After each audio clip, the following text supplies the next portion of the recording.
Welcome to the Scottish Rite Journal podcast, an audio presentation of the Scottish Rite Journal, brought to you by the Supreme Council of the Scottish Rite, Southern Jurisdiction, Mother Supreme Council of the World. This week's article is Masonic Ideals in President Theodore Roosevelt's Address to Freemasons by Jonathan Capel, Ph.D., Master Mason, and comes from the January-February 2022 issue of the Scottish Rite Journal. Brother Theodore Roosevelt's presidency ushered in significant changes to American society with his support of improvements in working conditions as well as other progressive-era policies aimed at reducing significant trust monopoly and labor issues of the late 1800s. Such policies were in large part due to his upbringing and likely also his long legacy with the Masonic fraternity. Theodore Roosevelt was initiated as a Freemason on January 2, 1901, at the Matinacock Lodge No. 806, Oyster Bay, New York.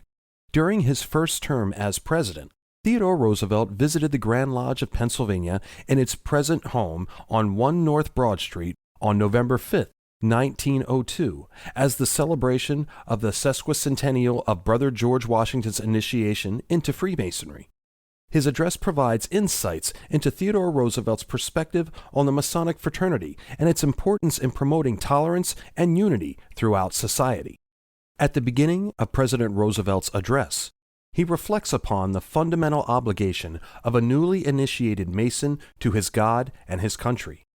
Referencing the nation's first president and eminent Freemason, Roosevelt reflected, when Brother George Washington went into a lodge of the fraternity, he went into the one place in the United States where he stood below or above his fellows according to their official position in the lodge.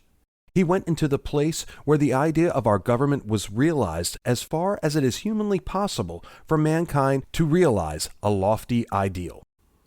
For T.R. or Teddy, he was affectionately known by his initials and nickname in his era.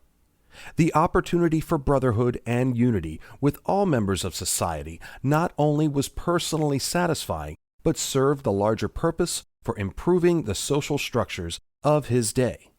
As Brother Roosevelt further elaborated, each recognizing that in our government, every man of us has to be his brother's keeper, not recognizing it in any spirit of foolish emotionalism, not under the impression that you can benefit your brother by some act of weak, yielding complacency that will be a curse to him and, of course, to you.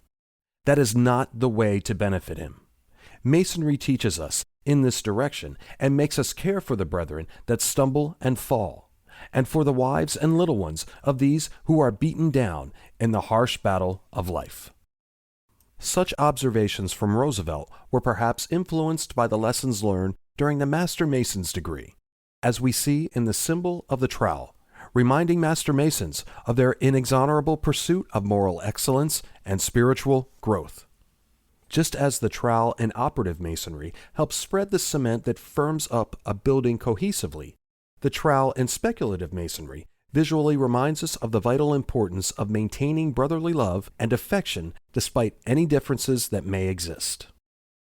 Roosevelt further elaborated on this point, reminding his audience that you take any lodge, whereas is the case in our own little lodge, you see the capitalist and wage worker, men of all classes, men of every kind of social position and wealth, and see them meeting together with the feeling for one another that should always go with Masonry.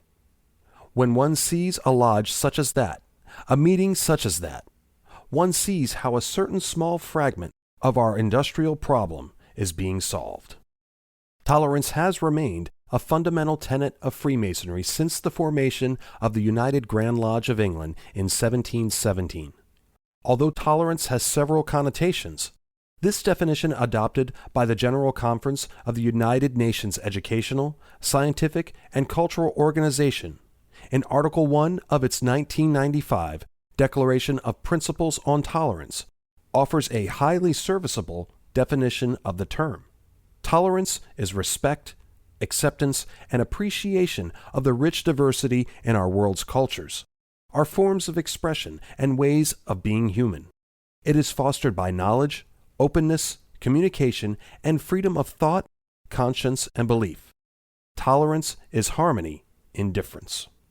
For Freemasons, tolerance between members lays the foundation for maintaining the personal growth of the individual Freemason and his fraternity with others.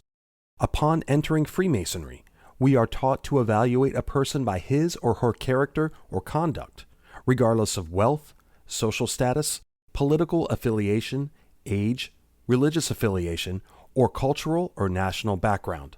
Such an utterly Masonic notion and view of U.S. society is expressed in Brother Roosevelt's Brotherhood and the Heroic Virtues address given later the same year on September 5, 1901, as the President spoke at a veterans reunion in Burlington, Vermont. The realization of the underlying brotherhood of our people, the feeling that there should be among them an essential unity of purpose and sympathy, must be kept close at heart if we are to do our work well here in our American life. Over the centuries, Freemasons have directed their unified efforts towards improving society at every level and profession with the improvement of the self, fraternity, and universal tolerance in view. Brother Theodore Roosevelt, the 26th President of the United States of America, wished to remind his brethren and countrymen of these virtues in order to foster unity, tolerance, and love in a world which was rapidly changing in an era of enormous social and technological change. Like and share this article, and don't forget to subscribe to the channel. If you wish to comment, please leave one, and as a reminder, hit the notifications bell.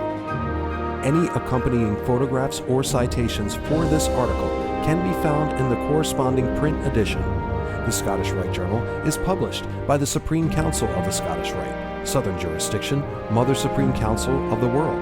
Mark Dreisenstock, 32nd degree, KCCH, Managing Editor.